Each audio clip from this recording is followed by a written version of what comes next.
नमस्कार दोस्तों, welcome to my YouTube channel physical education care में आपका स्वागत है।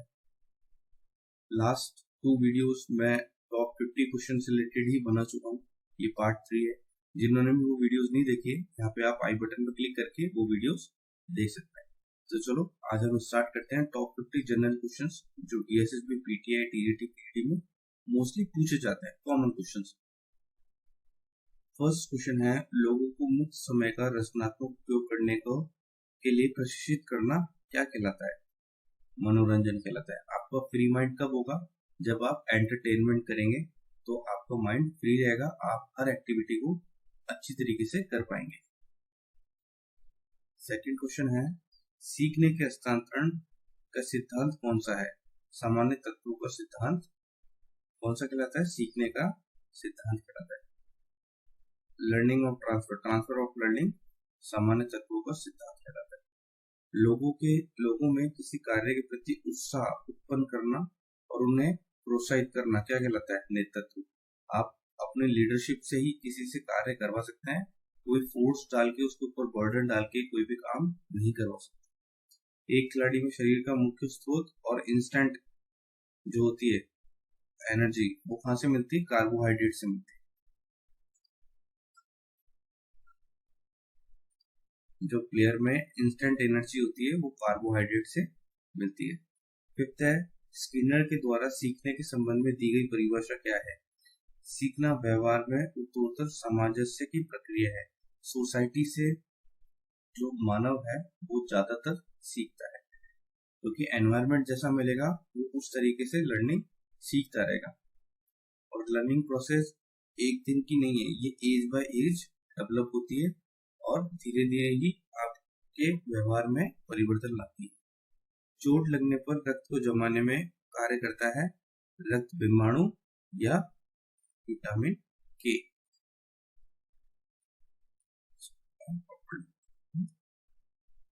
विटामिन रक्त थक्का जमता है या जब आपके चोट लग जाती है तो ब्लड बहता है, तो उस टाइम विटामिन के काम आता है। शारीरिक शिक्षा के बड़े क्षेत्र का वह अंग है जो बड़ी मांसपेशियों से होने वाले कार्य और उससे संबंधित प्रतिक्रियाओं से संबंधित रखता है। ये परिभाषा किसने दी है? JB नैश ने दी है। यहाँ पे मैं डिस्कस कर रहा हूँ क्योंकि ऑब्जेक्टिव क्वेश्चंस थे, तो यहाँ पर सीधा मैं आपसे आंसर की डिस्कस कर रहा हूँ। नेक्स्ट क्वेश्चन है, धावक ट्रैक में दौड़ते समय मोड़ पर बाईं ओर क्यों झुकता है? अपकेंद्रीय बल के कारण। जब कोई भी फोर्स लगता है सेंटर से टूवर्ड्स बाहर की तरफ, तो उसको टर्न होना पड़ेगा, जब भी वो अच्छी तरीके से घूम पाएगा। स्ट्रेंथ एंड्योरेंस में सुधार के लिए किस प्रशिक्षण का उपयोग किया जाता है? Circuit training. सर्किट ट्रेनिंग आपको पता है, मैं आपको क्लियर बता देता हूँ होती क्या है सर्किट ट्रेनिंग। सर्किट ट्रेनिंग क्या होती है? जैसे अपन जिम के अंदर जाते हैं तो अलग अलग एक्सरसाइज होती है, शोल्डर, बाइसेप्स, ट्राइसेप्स, लैग्स, ठीक है, स्टमक की हो गई। ऐसे आपने सर्किट बना लिया जिम के अंदर जाके 5-6, और आपने 2 मिनट इसको दिए, 2 मिनट इसको दिए, 2 मिनट इसको दिए, 2 मिनट इसको, 2 मिनट इसको, 2 मिनट। आपने एक सर्कल पूरा कर लिया तो एक सर्किट पूरा हो गया। फिर उसके बाद रेस्ट करा। हर सर्किट में, हर एक्सरसाइज के बीच में रेस्ट देना भी जरूरी है। उसके बाद में आपने सेकेंड राउंड स्टार्ट किया तो मतलब 2 सर्किट हो गए। तो ये यही पूछ रहा है, स्ट्रेंथ एंड्योरेंस में आपकी जो स्ट्रेंथ डेवलप होगी वो किस मेथड से होगी? ये सर्किट ट्रेनिंग से होगी। शेल्डन के शारीरिक वर्गीकरण में मेसोमॉर्फ का तात्पर्य क्या है? एथलीट। आपको पता है 3 तरह के इसने बताए हैं, एंडोमॉर्फ, मेसोमॉर्फ और एक्टोमॉर्फ। नेक्स्ट क्वेश्चन है, सीखने के अंतर्दृष्टि के सिद्धांत का प्रतिपादन किसने किया है? हॉलर ने। ये चीजें याद रखनी, ये डेफिनेशंस हैं जो मोस्टली एग्जाम्स के अंदर पूछ लेते हैं और इसके अंदर कंफ्यूज होते हैं कि राइटर कौन था। तो ये 3 से 4 बार पढ़ेंगे तो ऑटोमेटिकली आपको याद हो जाएगा। सीखने के हस्तांतरण के सिद्धांत को प्रतिपादन किसने दिया है? हॉलर। गामक कौशल, जिसको अपन मोटर स्किल्स भी बोलते हैं, सीखने का उत्तम ढंग क्या है? उपयुक्त सभी। अब उपयुक्त सभी तो है नहीं इसका आंसर, तो इसके अंदर क्या हो जाएगा? चलना, दौड़ना, भागना, कूदना, गेम्स खेलना, ये सारी जो भी अपन चीजें करते हैं वो सब मोटर स्किल्स के अंदर आई। स्थायी धातुओं की संख्या कितनी होती है? 4 होती है। सीखने के अंतर्दृष्टि के सिद्धांत का प्रतिपादन किसने किया है? हॉल्डर ने। ये क्वेश्चन रिपीट हो गया है तो इसको स्किप करते हैं। संक्रामक रोग का प्रसार कैसे होता है? इन सभी के द्वारा। अब इसको भी छोड़ दें आप। इसके अंदर कैसे होगा? इसके अंदर 4 ऑप्शन कैसे होंगे मैं बताता हूँ। इसके अंदर जैसे डेंगू हो गया, खांसना हो गया, हेपेटाइटिस ए, बी, सी, इस तरीके से संक्रामक रोग होते हैं। ये आपको इजीली पता है। नेक्स्ट क्वेश्चन है, खेलकूद प्रशिक्षण में अतिभार का सिद्धांत उस स्थिति से है जब ऑक्सीजन का अंतर्ग्रहण और शरीर की मांग को पूरा करने के लिए अपर्याप्त है, तो उसमें ट्रेनिंग पर लोड पड़ेगा। ठीक है, समझ में आ गया होगा आपके। खेलकूद प्रशिक्षण में अतिभार मतलब ओवरलोड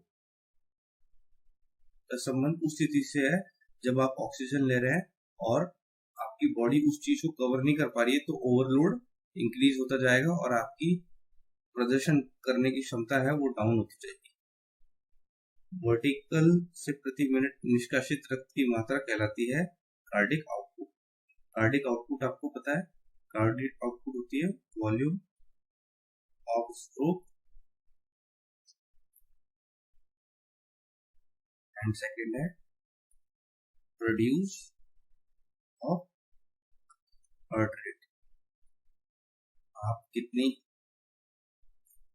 हृदय दर कितना ले रहे हैं और उसकी क्षमता कितनी है, वही आपकी आउटपुट है। हृदय के निर्गत आउटपुट का सामान्य मान क्या है? क्लियर कर देता हूं मैं जिससे आपको विजिबल हो सके प्रॉपर चीज। सामान्य मान क्या होता है? हृदय के निर्गत का सामान्य मान कितना होता है? 5.04 लीटर मिनट। आरफिट जो एक पता है आपको टेस्ट होता है, उसकी माप करने की सम्मिलित है मोटर फिटनेस में। आरफिट टेस्ट होता है जो मोस्टली आप भी कोई ट्रेनिंग देने जाते हैं या कोई यूनिवर्सिटी में जाते हैं तो ये टेस्ट लिया जाता है जिससे आपको एंट्रेंस टेस्ट पास करना होता है। उससे आपको मदद मिलती है नेक्स्ट पेपर क्वालिफाई करने में। तो ये कॉमन टेस्ट है जो मोस्टली हर यूनिवर्सिटी में, हर कोचिंग में लिए जाते हैं प्लेयर की जांच के लिए। नेक्स्ट क्वेश्चन है, बालक खेल के द्वारा अपने अतिरिक्त शक्ति का व्यय करता है, उनका उल्लेख किस सिद्धांत में? अतिरेक ऊर्जा है।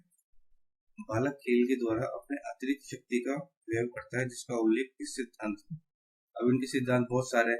अब कई क्वेश्चन ऐसे होते हैं जो आपको मेंटेलिटी के ऊपर देने पड़ेंगे, तो उस चीज को आपको विकसित करना पड़ेगा और ज्यादा से ज्यादा क्वेश्चन सॉल्व करने पड़ेंगे जिससे क्या आपकी प्रैक्टिस हो सके।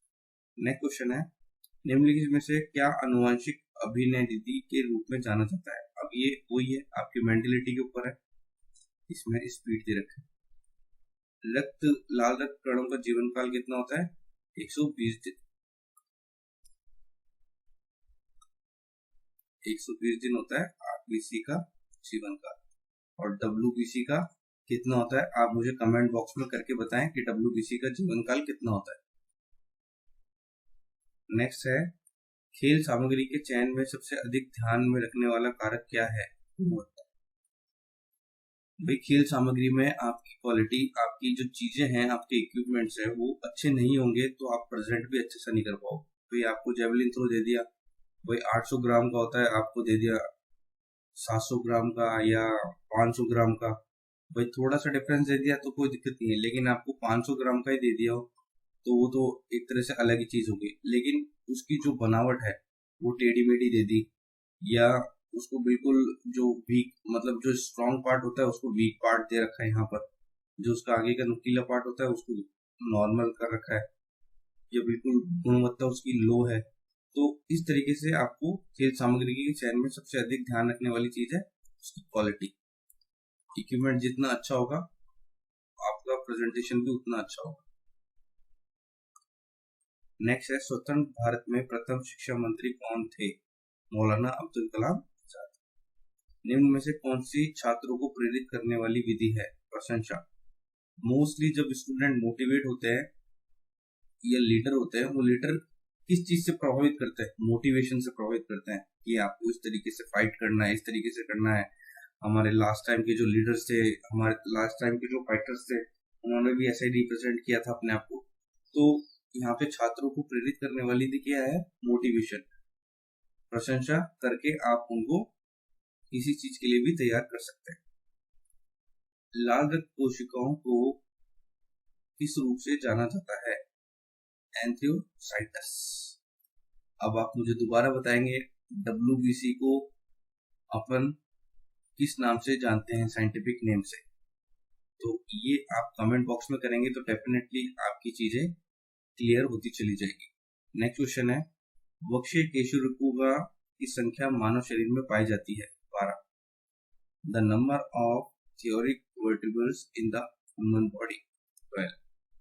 सामान्य दृष्टि से वयस्क के लिए अलग सुस्पष्ट दर्शन की न्यूनतम दूरी 25। जब जो नॉर्मल आदमी है उसको सामान्य दूरी, उसकी विजिबिलिटी है, विजिबिलिटी से यहाँ पे 25 सेंटीमीटर होनी चाहिए, जिससे वो किसी भी चीज को साफ तरीके से देख सके। निम्न में से एगोनिस्ट एंटागोनिस्ट जोड़ों को गलत पहचानिए। Hamstring and इंट्रोडक्ट्स। तो ये आप स्किप कर दें क्वेश्चन। निम्नलिखित में से चिकित्सा तौर तरीकों से जिन्हें वेंटिलेटिव थर्मोथेरेपी कहा जाता है? अल्ट्रासाउंड को थर्मोथेरेपी के रूप में भी जाना जाता है। अनुभव के द्वारा व्यवहार में होने वाले परिवर्तन को सीखना या अधिगम कहते हैं। ये परिभाषा किसने दी है? गेट्स ने। अनुभव के द्वारा व्यवहार में होने वाले परिवर्तन को सीखना या लर्निंग, सीखना और अधिगम एक ही चीज है। ये परिभाषा किसने दी है? गेट्स ने। संयोजनवाद सिद्धांत का प्रतिपादन किसने किया है? थॉर्नडाइक ने। अब ये जनरल डेफिनेशंस हैं, इनको याद करना ही पड़ेगा और कोई तौर तरीका नहीं है अपने पास। थॉर्नडाइक द्वारा। अधिगम किस के बिना संभव नहीं है? प्रेरणा के बिना संभव नहीं है। लर्निंग, आप किसी चीज को नहीं सिखा सकते हो जब तक आप उस बच्चे को मोटिवेट ना करो। नेक्स्ट क्वेश्चन है, गैस्ट्रोलॉटवादियों ने प्रयोग किया है चिंपैंजी पर? गैस्ट्रोलॉटवादियों ने प्रयोग किया है चिंपैंजी पर। इसको आप छोड़ लिखता है, कोहलर ने बिल्ली का प्रयोग किया था। कोहलर ने बिल्ली पर किया था और गैस्ट्रोलॉटवादियों ने चिंपैंजी पर किया था। तो ये अपने 35 क्वेश्चंस होते हैं। Next 15 questions only athletics base पे है, जो ऑब्जेक्टिव टाइप है। मैंने ये सिर्फ आपके लिए ही स्पेशल तरीके से बनाए हुए हैं। What is the distance of steeplechase race in international level? वही स्टेपल चेज के अंदर जो इंटरनेशनल अंतरराष्ट्रीय स्तर पर स्टेपल चेज होती है, उनकी डिस्टेंस कितनी होती है? बताया मुझे। यहाँ पर होती है 3000 मीटर। इसके अंदर आपको पता है 7 हर्डल्स होती हैं और 28 तो हर्डल्स होती हैं और 7 होता है वाटर पिट। जो 3000 की आपकी जो रेस होती है उसमें 28 हर्डल्स और 7 वाटर पिट्स होते हैं। तो ये चीज आपको ध्यान रखनी है। मिडिल डिस्टेंस रेस कितनी होती है? मिडिल डिस्टेंस रेस 800 से 1500 मीटर की मिडिल डिस्टेंस रेस होती है। फुल फॉर्म ऑफ IAAF देखो, नन ऑफ दीज तो छोड़ो। इंटरनेशनल ऑल एथलीट फेडरेशन गलत है। इंटरनेशनल एथलीट एमेच्योर फेडरेशन ये भी गलत है। International amateur athlete federation, fed का मतलब ये फेडरेशन है, ठीक है, तो इसकी फुल फॉर्म ये होगी। अब देखो, IAAF was founded in 1912 as the International Amateur Athlete Federation, but changed the name of the International Association of Athlete Federation in 2001. The name change was suggested to make the sports more accessible. वही पहले जो name था international amateur athlete federation, but change कर दिया है इन्होंने international association of, जो amateur था वो उसको एसोसिएशन कर दिया है अब 2001 के अंदर। बट लेकिन अभी अभी अपने एग्जाम्स में यही पूछा जाता है, इसलिए मैंने इसको यहाँ पर करेक्ट नहीं किया है। Length of standard track 400 metre की होती है, आपको पता है इजीली। अब देखो इसके अंदर मैंने इसको शॉर्ट तरीके से बनाया हुआ है क्वेश्चन को। What is the angle of shot put, discus throw and hammer throw? तीनों के अंदर एक ही एंगल होता है, शॉर्ट पुट में भी, डिस्कस थ्रो में भी और हैमर थ्रो में भी। इनका वेट अलग अलग है, वो चीज अलग है, लेकिन जो एंगल है थ्रो करने का, रिलीज करने का, वो सेम है। 34.92 डिग्री इनका एंगल है। Which word is related to long tennis? Tennis serve, देखो टेनिस सर्व किसमें होती है? वॉलीबॉल के अंदर होती है। ड्रिबल होती है बास्केटबॉल में। पेनल्टी स्ट्रोक होता है हॉकी में। बचा कौन सा? एस, एस होता है long tennis. Was participated hockey team in Olympic game 1920 में एडम सन में।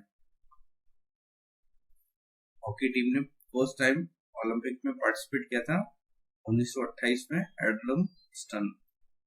How many players in football? 12 तो वॉलीबॉल एंड बास्केटबॉल। 11 ये भी नहीं है, 23 भी नहीं है, 25। Which year is awarded by David Dixon award? David Dixon award आपको पता है उत्कृष्ट खिलाड़ी को दिया जाता है। ये कब स्टार्ट हुआ था? 2002 के अंदर। इस वेट ऑफ जेवलिन थ्रो आपको पता है 800 मीटर भी होता है और 600 ग्राम भी होता है। सॉरी मीटर नहीं, ग्राम है। 800 ग्राम भी होता है, 600 ग्राम भी होता है। ये दोनों आंसर सही है। ये मैंने दोनों चलाकर ही गलत तरीके से बनाए हुए हैं, जिससे ये दोनों चीजें आपकी क्लियर हो जाएं कि जेवलिन थ्रो में मेल का जो रहता है वो 800 ग्राम रहता है और फीमेल का 600 ग्राम का वेट रहता है। नेक्स्ट क्वेश्चन है, is weight of discus throw in mail?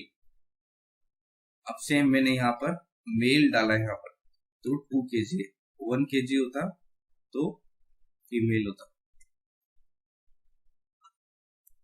Discus throw का जो वेट होता है वो 2 kg रहता है और 1 kg फीमेल का रहता है। Is the height of hurdle 400 metre race में मेल के अंदर, मेल में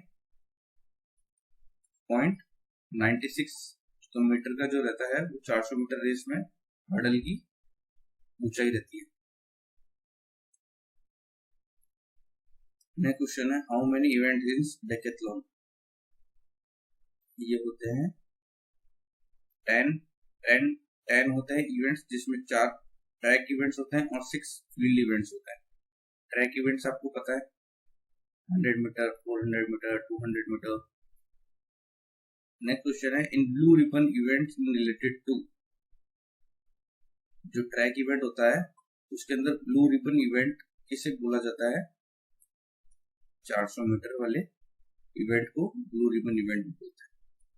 Was it first president of AAFI? बताएं मुझे आप, इसका मुझे आंसर आप कमेंट बॉक्स में करके बताएं कि फर्स्ट प्रेसिडेंट कौन थे AAFI के। आई होप आपको मेरी वीडियोस अच्छी लगी होंगी, मेरा कंटेंट अच्छा लगा होगा। मैं ऐसे ही ऑब्जेक्टिव टाइप और वन लाइनर क्वेश्चंस लेकर आता हूं आपकी प्रैक्टिस के लिए, जिससे आपकी ज्यादा से ज्यादा प्रैक्टिस हो, क्योंकि अपने पास ऑलमोस्ट 3 मंथ्स भी नहीं है पूरी तैयारी के लिए। तो आप मेरे साथ बने रहें और ऐसे ही ज्यादा से ज्यादा क्वेश्चंस की प्रैक्टिस करते रहें। तो मिलते हैं हम नेक्स्ट वीडियो में। Thank you.